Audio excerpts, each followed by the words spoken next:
Good morning, good afternoon, or good evening, depending on when you're consuming this, and welcome to the Out of Practice podcast, helping newly qualified ACAs navigate the transition and life out of practice. I'm your host, Darren Spain, a former ACA student, now founder of 17 Partners, and today I'm joined by Tom Williams, a Group Finance Director at Trinova Group, a recruitment agency on a mission to promote gender equity and inspire the future leaders of the technology world. Tom qualified at Grant Thornton in 2016 and made an internal move to transaction advisory services before leaving practice for industry. Tom has found himself in the recruitment industry since, starting at La Fosse as a group finance manager before moving to Trinova Group as a financial controller, recently being promoted to group finance director. First of all, Tom, many thanks for joining me and many congrats on your promotion. Thank you. Thanks for having me. No worries at all. So, Tom, we've obviously had a brief call into the what the podcast is about, really just about helping ACAs navigate that transition after qualifying into practice. And so I'd like to kick off with kind of how I start all of them, how I started the last one, which is just really understanding from your perspective why you decided to pursue the ACA and a career in audit. Yeah, I mean, I don't know if I came from an unusual background, but I did a language degree at university, so it's nothing to do with accounting at all. But I guess I really wanted to branch out into the business world, thought that ACA was a good qualification to get under your belt, and there's always the chance to do it for a few years. If you decide it's not for you, you can do plenty of things with ACA. It was really kind of a desire to get into the business world, understand how companies work, and I thought audit was also a really good sort of grounding for doing that, basically. Yeah. No, certainly, definitely resonate with that answer there. And I guess you obviously mentioned around just learning how business works, etc. And be keen to understand, obviously, you're a few years post kind of qualifying and working in audit. What lessons would you say audit has taught you that have stuck with you until today? Oh, guys, very sorry, just quickly. Sorry to interrupt. Very quick. Two things. Have you downloaded your free CV template yet? The one that, was in the description below? It's still there. So, go ahead. Download that. It's free. Second thing, I know I told you I'm the founder of 17 Partners, but I haven't told you what 17 Partners is. 17 Partners is a recruitment agency specializing in helping ACA qualified accountants transition and move out of practice into industry. So if you're looking to make a move out of practice, let's connect on LinkedIn. You can find me there, Darren Spain. Let's connect, send me a message, and let's see how I can help you. Let's get back into the episode. So I think, probably because I didn't have that accounting knowledge before I came into audit, I really benefited from, I guess, initially the debits and credits and how our accounting works, and then it was how systems work, and then by extension how different companies work. So 3-4 years in audit gives you a kind of experience of a lot of different industries. Many different businesses have different ways of working. I looked at the charity sector, I looked at technology companies, recruitment companies, property companies, and you're only in there for the kind of small businesses that I was looking at for weeks at a time, but over the year you'll do sort of 12-15 audits across 4 or 5 different industries, and it's just amazing exposure for the first 3 years of your career to get that exposure. And then I think also the kind of management and people skills as well. So I noticed with an audit, you get pushed up the ladder quite quickly. I mean, you'll start sort of project managing audits from potentially your second or third year, and then you're kind of line managing staff quite early on. You get quite a lot of responsibility sort of foisted on you by the time you're kind of 26, 27. I remember in my first couple of years of audit, I had an audit manager who'd done a different route. He'd done the school leaver and then AAT route, and I think he was 23 or something, and he was an audit manager. So it's really rare to get that kind of exposure and responsibility early on. So accounting, systems, and probably people skills, people management as well. Yeah, no, brilliant. Thank you. Now, you spent almost 10 years with Grant Thornton. I mean, I'll be curious and keen to understand kind of how you would describe your time there overall. Really good. I think it was. It's it's kind of like a 10-year business school almost. It was like, again, if you take the 3 years in audit, where you're doing kind of 15 audits a year and exposed to many different industries, and then extrapolate that across 10 years, that's quite a lot of learning there.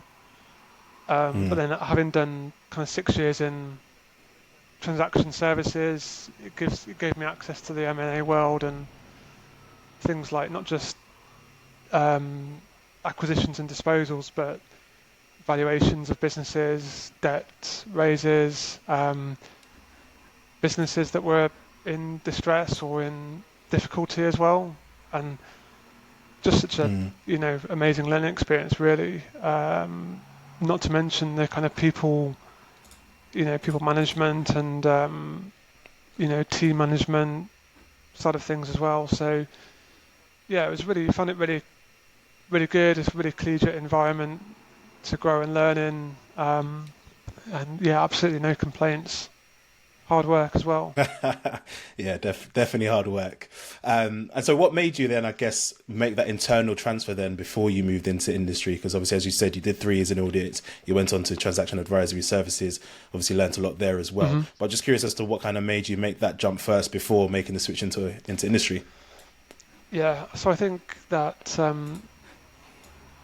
I kind of looked at transaction services and FDD from quite an early stage, and just thought that what I enjoyed most about my time in audit was just getting to know the business, and transaction services and FDD has a big focus on that, basically. So, many of your listeners might be considering that move. Transaction services, it's effectively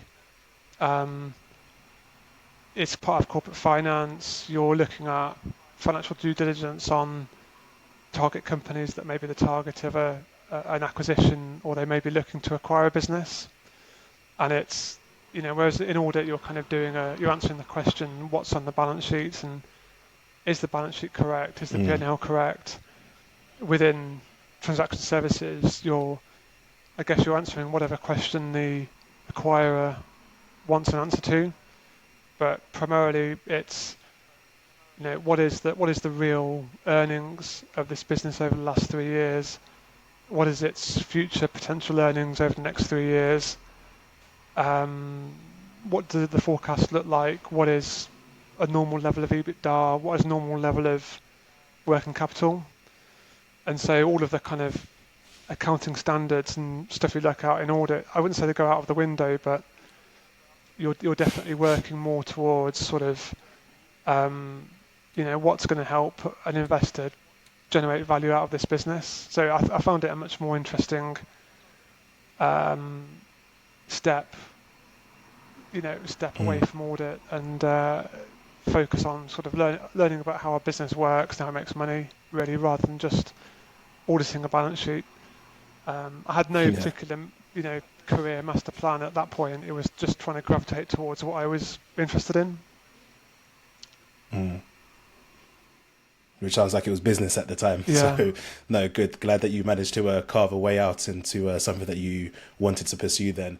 Now, just curious as well, because if my time at PwC was anything to go by from if my memory serves me correctly, I didn't make a transition or move internally, but I remember a lot of people, particularly kind of into the second year, thinking that that's what they wanted to do. They wanted to go into corporate finance and kind of get onto the deals and the M&A side of things. Now, I remember it being extremely competitive. People booking meetings and coffees and catch-ups and really building relationships with people that were already on that side of the pond so that they could learn as much as possible, try and maybe get a leg up, whatever the case may be. They were definitely reaching out to people and networking with people on that side of the business. So just curious for people listening to this who are potentially thinking about exploring an internal move. I mean, what would your advice be to those people, given, as I said, obviously it's typically very competitive to make that move from audit into corporate finance?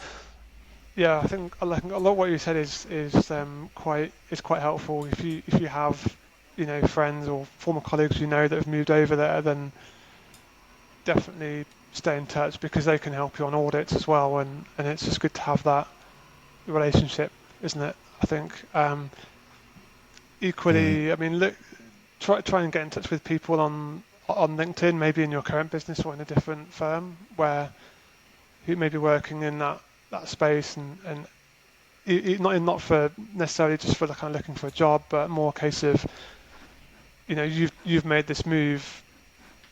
I want to just grab a coffee with you, or even a 10-minute phone call, and just talk about how it works, so that it just gets you ahead of the curve a little bit, and it gives you an advantage knowing how it already works. There's resources online as well. I mean, I think that there's ICAW have a corporate finance faculty newsletter and things like that you can sign up to that help you get up the knowledge curve a little bit. But I think those things might just give you a bit of an advantage if you can do it.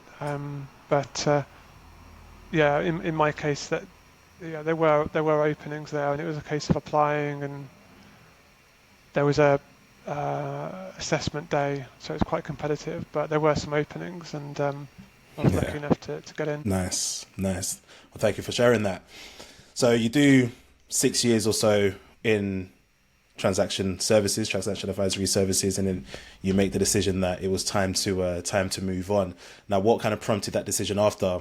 Well, 6 years in transaction services, and I guess, as I said, almost 10 years at Grant Thornton. What kind of prompted that decision to move on there? Yeah, it was probably just me starting to think a little bit more long term about my career and where I want to go. I'd kind of, I wouldn't say drifted, but I've kind of been on the promotion sort of conveyor belt where I'd gravitated away from audit towards transaction services because I was interested in it. I was interested, therefore I stayed, and I did more work, got more exposure, worked my way up the ladder at Grant Thornton a bit, and then kind of thought when you get to associate director level, it's a bit more of a longer term, game to try and get to director level and then partner. And I think I just decided, I don't know whether it was just working closely with the partners. The more I worked closely with the partners, the more I didn't want to do that work myself, or whether it was the more I worked with finance directors of businesses, the more I wanted to do that job myself as well. So it's a combination of those things, and just me deciding that I think it's 10 years in, and when you get to senior manager level or associate director level, if you progress further than that within Grant Thornton as an advisor without having any commercial finance experience, there's a risk that it's more difficult to move into that job later on, if that makes sense. Yeah, definitely. Thank you. And then, so how did you find the transition then? Because obviously you moved to a group finance manager role with La Fosse. What was that transition like, particularly given obviously you had started in audit, moved into transaction advisory services, and then kind of made the move into a group finance manager role? I think there was probably a little bit more of a learning curve than I expected, because as an advisor, you're kind of thinking about things everything's kind of in an Excel model, and you're kind of playing around with the model, playing around with the numbers, and there's a set structure of how things should work. And when you actually get into a business and you're doing it, or you're overseeing it yourself, then sometimes it's just a different story. So for example, in La Fosse and in any recruitment business, most recruitment businesses, you have an invoice finance facility, some way of effectively drawing down on sales invoices before they're paid by the customer.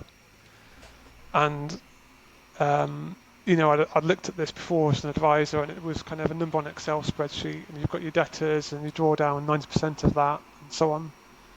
But then looking at how it actually practically works, and you've got to consider retentions and credit notes and the kind of operational mechanism by which it works, and it's actually a crucial part of your cash flow as well. It was a bit of a thing to get your head around, to be honest, and just getting that operational mindset of, it's not just a kind of a number on a spreadsheet. This has actually got to work now, And that together with the fact that when you're inside a business, you're kind of making decisions and you're responsible for those decisions and you've got to live with the consequences. You're not doing a project for 3 months and then moving on to something else.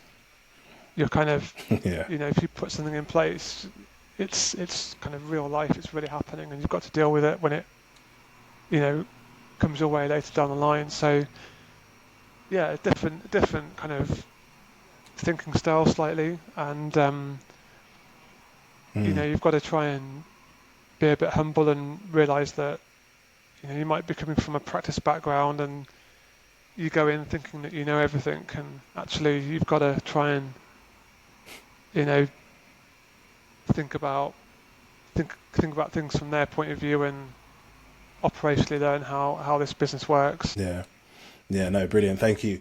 Now, you actually answered my next question there, which was going to be the kind of biggest culture shock or steepest learning curve that you faced, and so thank you for sharing that. But then on the flip side, I guess, have you found there to be kind of any similarities to practice that kind of makes moving into industry a little less foreign or a little less difficult, should I say? I mean, there's quite a few. I mean, there's the odd person who's also gone the same direction. They've moved in at some point as well, and Mm. it's good to be in the same workplace as those kinds of people as well, because they've seen it from your point of view as well, and they've probably been through the same journey that you've been on if you've moved out of practice into industry. Inevitably there's a lot of overlap. Your fundamental accounting knowledge is still required. If you've had that audit background as well, you go from being the auditor to being audited. And Yeah. so you can see it from the other side as well, but then not having that knowledge and that's still actually relevant for me today, right now, even at Group FD level. It's really important for me to try and recall a little bit of my audit experience, even though it was 10 years ago now, because it helps me understand where the auditors are coming from, what I can expect in terms Yeah. of their own queries and the way they'll look at things. And so that core audit knowledge, accounting knowledge, tax compliance knowledge will follow you everywhere you go, pretty much.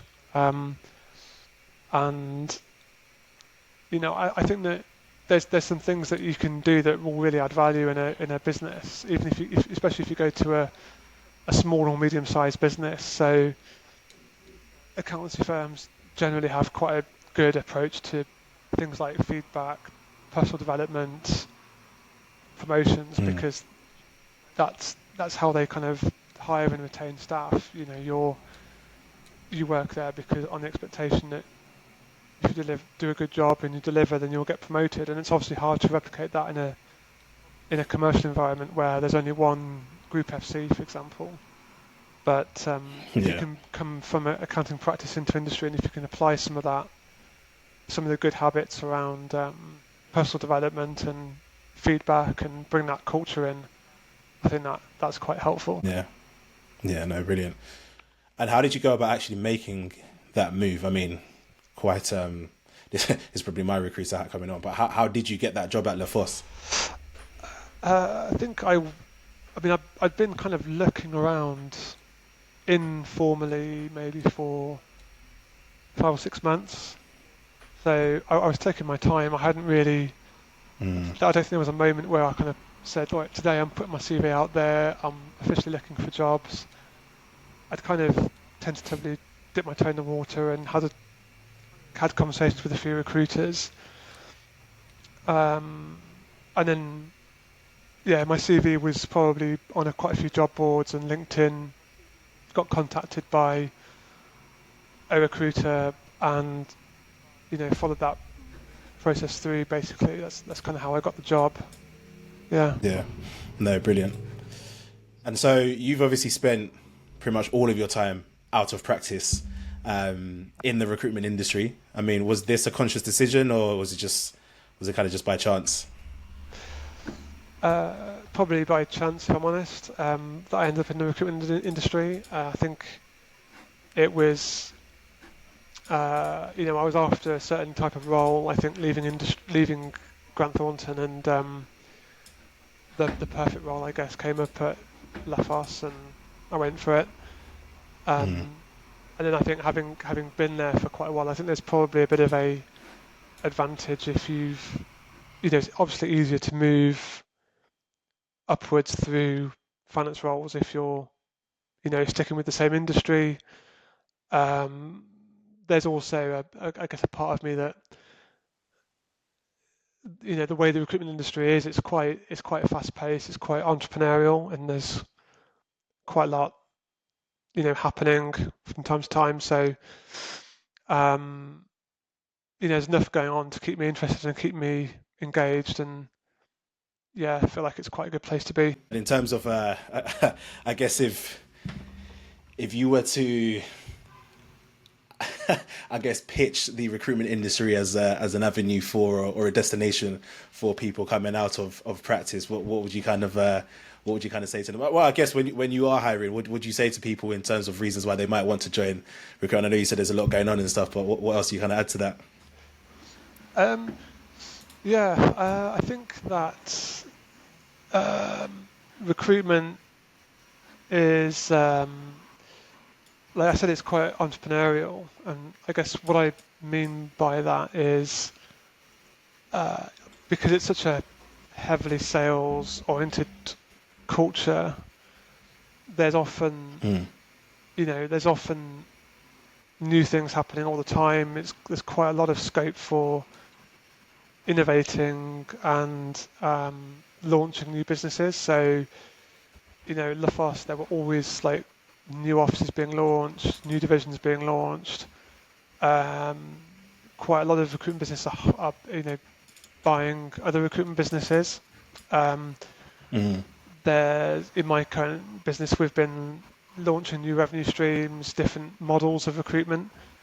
And so it just seems to be quite I don't know how it compares to other industries. There's probably a similar thing going on, but it seems to me almost like because it's so people and sales focused, there's quite a lot of scope for people to come up with an idea if it makes sense from a sales and profit perspective to give it a go, and that keeps us on our Mm. toes, I guess. In finance, it's not really sort of like I don't think I've experienced a period where it's been really flat and quite kind of stable.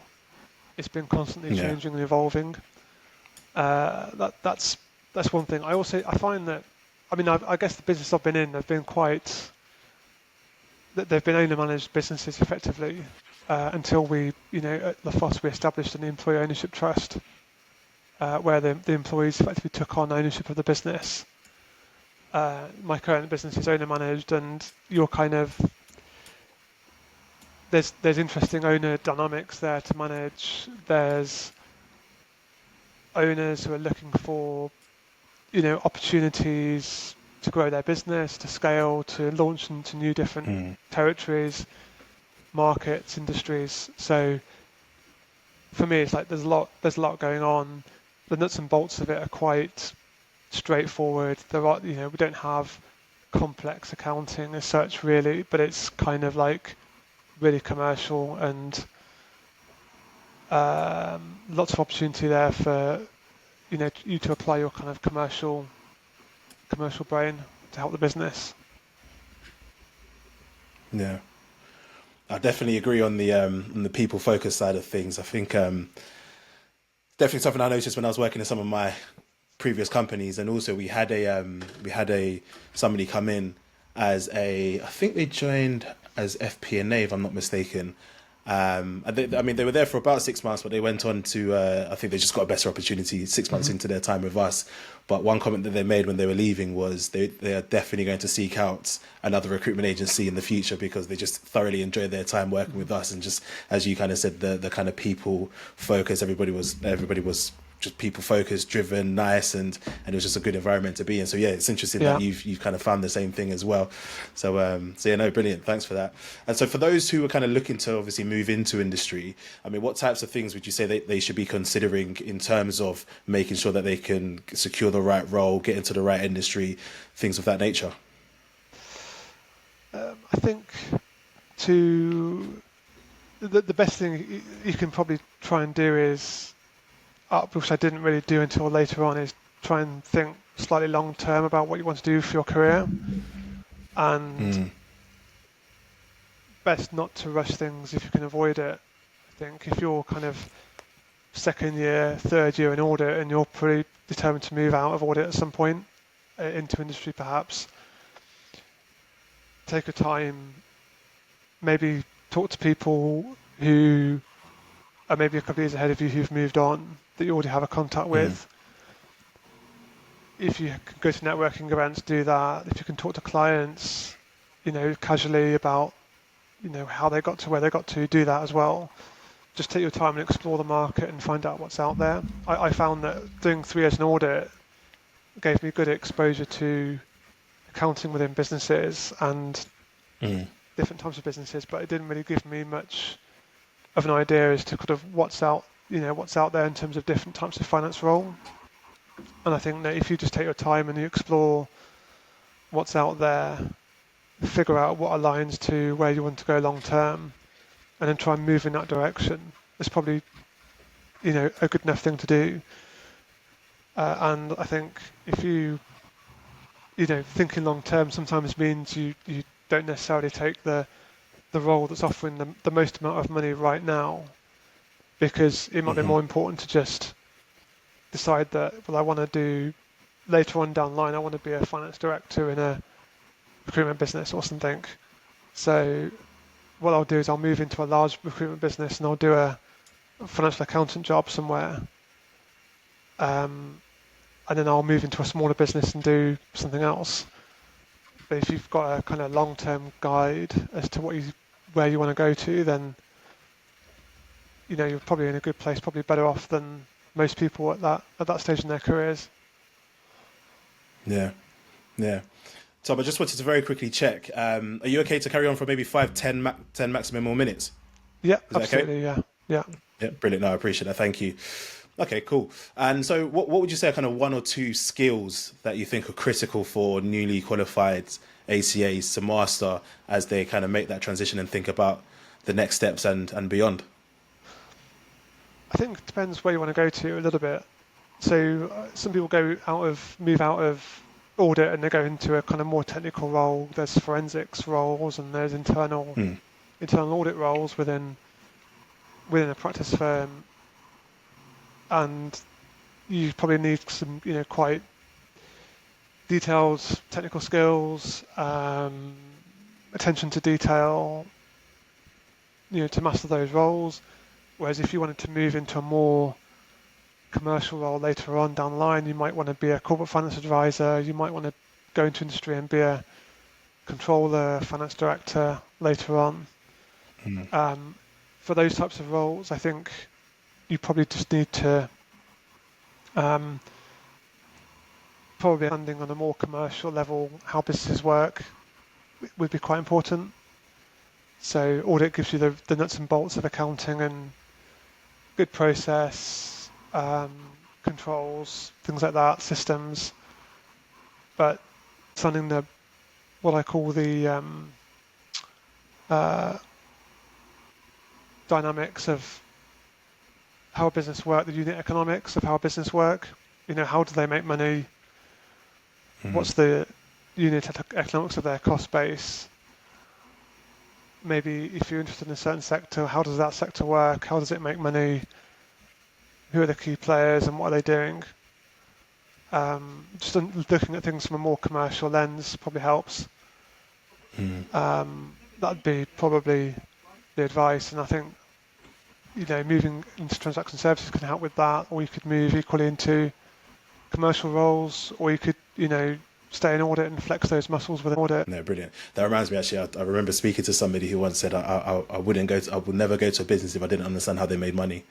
So that definitely rings true to what you just said there. Yeah, and you can learn these things as well. But I think that's a good rule of thumb is, within hopefully within a few months of arriving, you could get a sheet of paper open and you could say, for a recruitment business, for example, it's that easy. Obviously, revenue is, for a perm business, it's number of perm deals times average deal value, and then work backwards. What drives the number of perm deals? Is it pipeline and then a conversion rate? and you can, work out commercially if you go all the way back from perm revenue to what drives that revenue item. Work all the way back to what are the inputs that a sales team need to do to hopefully drive that revenue down the line. Now, how would you, obviously when you qualify as an ACA, there's, let's just say a lot of other people qualifying at the same time, right? Who probably have similar ideas of leaving practice, leaving audits at least, and moving on to something else. Now, what ways would you advise that individuals who are looking to make a move could go about kind of differentiating themselves to help make their CVs and any applications stand out? There's many ways. I mean, if you've come out of audit, quite often what a lot of people do is they go into medium or large size business, and you get a bit of experience maybe as in financial accounting, and then use that to then move into FP&A or move into a different part of finance. Again, just going back to the kind of thinking early on about what you want to do and how the world works outside of practice, how you might be able to fit into it. Let's say you've had lots of private equity audit clients or private equity backed audit clients, and you want to work in that space. Well, obviously the private equity funding model is what you have experience in, so you can leverage that. That would obviously be more attractive to a private equity employer than maybe someone who's worked with listed businesses, and vice versa. If you've worked with listed software businesses, and that makes obviously the most sense when you move into industry. That would probably differentiate you above people who've only worked with property businesses or owner managed businesses or something. So I guess that's kind of a funding model differentiation, industry differentiation. Have you worked more with product businesses, versus software businesses? Because product businesses have stock, and that can be quite a strong differentiator. If you haven't worked with stock, then it might be more difficult to get into a retail business or manufacturing business or something. And then I guess if you move out quite quickly out of audit into industry, you're moving in there quite a junior level, and you've got those kind of levers, industry, funding model, size of client that could differentiate you from other candidates. But if you stay in practice a little bit longer, you could move into a valuations team, M&A advisory team, financial due diligence team, debt advisory team, restructuring, and then that provides another layer of things that could differentiate yourself from other applicants. So for me, I'd always try and make sure that if I'm moving to a different company, that I'm retaining some of that maybe private equity or M&A type experience, because that's I spent 6 years doing that. That's probably one of the factors that differentiates me from other people. But there's many ways you can do it, and it just depends, I guess, where you want to go in the future and where you are in your career as well. And I guess obviously as a hiring manager yourself, what are some things that you tend to look out for when it comes to hiring newly qualified accountants? I think that I guess there's a degree of technical mastery that you're looking for at that level. So, if they've done ACA, it's normally a good sign that they're technically sound, but you can still stress test that a little bit. I'd probably be looking for things like curiosity. I think that's quite a good one, and because there is a learning curve wherever you go, and in a commercial environment, you're going to have to try and think commercially, think in terms of a profit and loss, and pushing that profit and loss in the right direction. You're not just kind of there to sit down and just report the numbers and say, this is how it is how it is, and I don't really care about the outcome. You've got to care on some level about how the profit and loss is, and keeping your cost base under control, driving revenue, helping make things more efficient.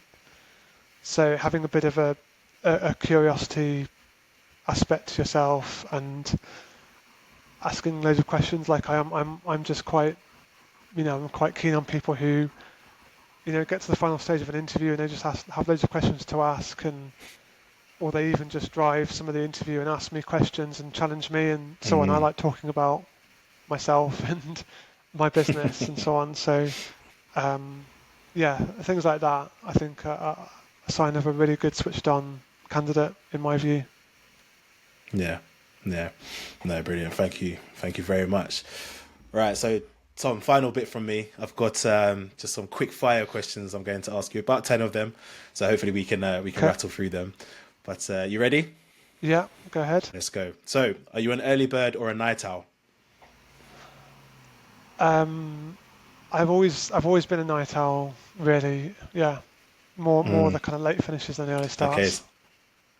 Okay. Fair enough. So you were more prone to studying for your ACA towards 4 a.m. than waking up at 4 a.m. to study for it. Yeah, more that. Yeah. I know you. Yeah. I know you're at home now, but are you more of a work from home person or in the office? Definitely a mix. I couldn't be totally remote, but I definitely enjoy the flexibility. Yeah. Yeah. No, fair enough. If you remember, what was your least favorite module while studying the ACA? It was management information, which was one of the first ones. It was the only one I failed along the way, so I had to do a retake, and yeah, just hated that one. Yeah, I remember scraping that one, and I mean scraping. Again, if you remember, and you don't have to name any companies or anything like that, or clients or anything like that, of course. But what's one particularly bad memory you have from audit? Bad memory from audit, probably there's those audits that just drag on and on and on, and you sent the 16th info request out, and but there was this one as well. There was one like that, and it was one that was far. It wasn't far enough for a hotel. I mean, I hated travelling and being in hotels because it was always in some business park somewhere. Yeah. But there was one that wasn't quite far enough for a hotel, but it was in the middle of nowhere. There was nowhere to get lunch. Oh, gosh. I'd bring a packed lunch or have try and get a sandwich from Costco or something. There's probably no microwave either. Yeah, and it was a kind of 2-hour commute, and it was late nights, and Oh gosh. they weren't easy to deal with, and it was delays left, right, and centre. So, but sometimes that was kind of, it's kind of like the making of you in a way. You kind of, on the bright side, you kind of get. It should hopefully get recognised when you're working on a difficult audit like that. Hopefully, not always. Certainly.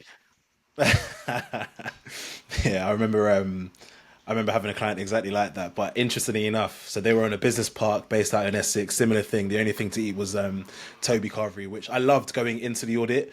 But then by the end of the audit, I was sick of the sight of Toby Carvery. But they were actually my favourite client. We used to go play football with them every Mondays, and they were just brilliant to actually work with.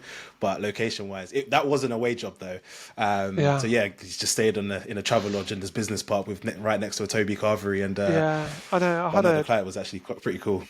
Yeah, I had my fair share of Toby Carveries on audits. Yeah, I had a travel lodge where it was. This was back in 2014 or something, and they had a big box TV in an area, and I had to sit there and fiddle with the aerial to get the TV to work. It was like going back in time or something. Okay, I've not had that bad. So you and that one, Tom. Hopefully they've moved on from that. Oh, you would hope. What's one thing you miss about audit? Probably, I mean, I don't know if it's variety or like the camaraderie. I mean, you're kind of there in quite a collegiate environment. You've got like maybe 4 or 5 people with you on an audit. They're kind of one or 2 years either side of you experience-wise, and there's quite a lot of camaraderie there, I think. So, yeah. Yeah, 100%. What's your favorite way to switch off after work? Bike riding, going for a walk. Nice, nice. Have you done London to Brighton or anything like that? No, I'm not a serious rider. It would be Fair enough. going to the park or something, but just getting out Yeah, in nature a bit. yeah. No, nice. Dream holiday destination. Uh, Honestly, it's going to be at the moment. It's going to be a tropical island somewhere. Maldives maybe. Tropical island, private villa. Nice, Um, nice, get away from it all. Yeah. nice. Well, when I've made it in life and I personally own a private island, I'll send you a personal invite to stay on Thank you. it. What's one CV tip that you'd have for newly qualified accountants? List achievements and, if possible, list numbers and specific facts that things you've achieved. Yeah, very good advice. Very good advice. If you didn't pursue the ACA and go down this path, what do you think you would have done? I don't know. I mean, I did a languages degree. I could have done something completely different. Could have done translating, teaching, that sort of thing, perhaps. What languages do you speak, by the way? Italian and Mandarin Chinese, although they're a bit rusty Oh, now. nice. Okay. Yeah. No, fair. Nice. And final one. Any final words of advice for newly qualified ACAs looking to make a move out of practice?